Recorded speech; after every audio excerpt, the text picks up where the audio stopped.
ഉറുദു വ്യാകരണ പഠന ക്ലാസ്സിലേക്ക് എല്ലാവർക്കും സ്വാഗതം. ഇത് ഉറുദു വ്യാകരണ പഠനത്തിൻ്റെ രണ്ടാമത്തെ ക്ലാസ്സാണ്.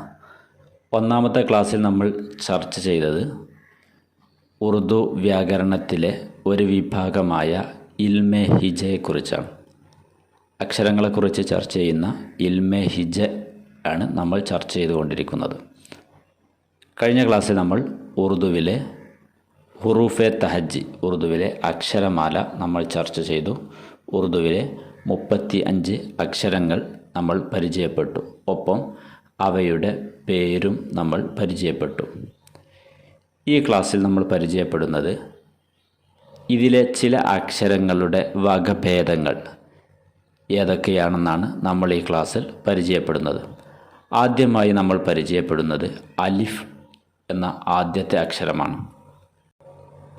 അലിഫ് ഏതൊക്കെ രൂപത്തിലുണ്ടെന്ന് നമുക്ക് നോക്കാം. അലിഫ് മുജറദ് അല്ലെങ്കിൽ സാദാ അലിഫ്. ഈ ഉദാഹരണങ്ങൾ ശ്രദ്ധിക്കുക.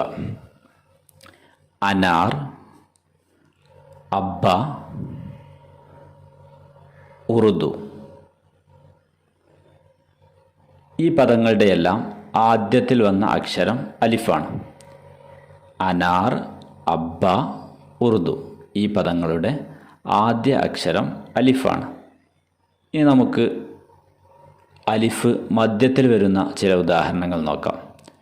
രാത്ത്, കിതാബ്, പാന്. ഈ പദങ്ങളിൽ അലിഫ് മധ്യത്തിലാണ് വന്നിട്ടുള്ളത്.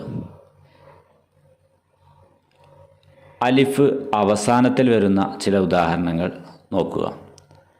കൗവ, സുന, ദേഖ. ഈ പദങ്ങളുടെയൊക്കെ അവസാനത്തിലാണ് അലിഫ് വന്നിട്ടുള്ളത്. ഇങ്ങനെ പദങ്ങളുടെ ആദ്യത്തിലും മധ്യത്തിലും അവസാനങ്ങളിലുമെല്ലാം വരുന്ന അലിഫാണ് അലിഫ് മുജറദ് അഥവാ സാദാ അലിഫ്. ഇനി നമുക്ക് അലിഫിൻ്റെ മറ്റൊരു രൂപം നോക്കാം. അലിഫ് മംദൂദ. ഉദാഹരണം ശ്രദ്ധിക്കുക. ആപ്പ്, ആജ്, ആയ, ആം, ആലു. ഈ പദങ്ങളുടെയെല്ലാം ആദ്യത്തിൽ വന്ന അലിഫിനെയാണ് അലിഫ് മംദൂദ അഥവാ മദ് ചെയ്യപ്പെട്ട അലിഫ് എന്ന് പറയുന്നത്. 2 അലിഫുകൾ ചേർന്നതാണ് അലിഫ് മംദൂദ. ആ എന്ന ഉച്ചാരണം ലഭിക്കുന്നു. അലിഫിന് മുകളിൽ മദ് എന്ന ചിഹ്നമിടുന്നു. അലിഫിന് മുകളിലുള്ള ഈ ചിഹ്നത്തെയാണ് മദ് എന്ന് പറയുന്നത്. അലിഫിൻ്റെ തന്നെ മറ്റൊരു രൂപമാണ് ഹംസ. ചിലപ്പോൾ ഇതിനെ മറ്റൊരു അക്ഷരമായും എണ്ണാറുണ്ട്. അലിഫിൻ്റെ തന്നെ ഒരു വകഭേദമാണ് ഹംസ. ഹംസ വരുന്നതിൻ്റെ ചില ഉദാഹരണങ്ങൾ നോക്കുക. മാഷാ അല്ല, അംബിയ, അഷിയ. ഈ പദങ്ങളിൽ ഹംസ നമുക്ക് കാണാൻ സാധിക്കും. മറ്റു ചില ഉദാഹരണങ്ങൾ നോക്കാം. ആയിന, കായിം, ജുദായി. ഈ പദങ്ങളിൽ ഹംസ മറ്റൊരക്ഷരത്തിന് മുകളിലായിട്ടാണ് വന്നിട്ടുള്ളത്. എ എന്ന അക്ഷരത്തിന് മുകളിലാണ് ഹംസ വന്നിട്ടുള്ളത്. പദങ്ങളുടെ ഇടയിൽ ഹംസ വരികയും അതിന് സേർ അഥവാ ഇകാരം വരികയാണെങ്കിൽ എ എന്ന അക്ഷരത്തിന് മുകളിലായിരിക്കും ഹംസ എഴുതുന്നത്.